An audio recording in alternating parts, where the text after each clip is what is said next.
হনুমান ও সূর্যদেব পৌরাণিক কাহিনী সূর্যকে খাবার ভাবা।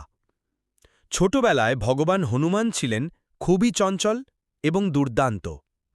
একদিন ভোরবেলায় আকাশে লাল রঙের সূর্য উদিত হতে দেখে তিনি ভেবেছিলেন, আহা, এই তো একটা সুন্দর লাল ফল, আমি খেয়ে ফেলি। এই ভেবে তিনি বিশাল গতিতে আকাশে উঠে গেলেন সূর্যকে খেতে। ইন্দ্রদেব আকাশে সেই দৃশ্য দেখে ভয় পেয়ে গেলেন। তিনি তার বজ্র নিয়ে হনুমানের দিকে আঘাত করলেন। বজ্রাঘাতে হনুমান মাটিতে পড়ে গেলেন অচেতন হয়ে। এই দৃশ্য দেখে হনুমানের পিতা বায়ুদেব প্রচণ্ড রেগে গেলেন।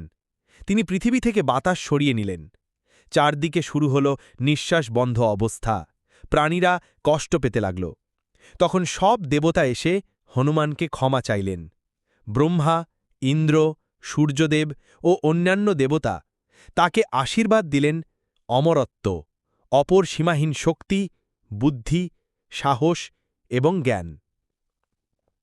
উৎস: এই কাহিনী পাওয়া যায় বালকাণ্ড, রামায়ণ, মহর্ষি বাল্মীকি রচিত এবং শ্রীমদ্ভাগবত পুরাণে নবম স্কন্ধে উল্লেখ আছে। যারা হনুমানজিকে ভালোবাসেন সবাই কমেন্টে লিখুন জয় শ্রীরাম।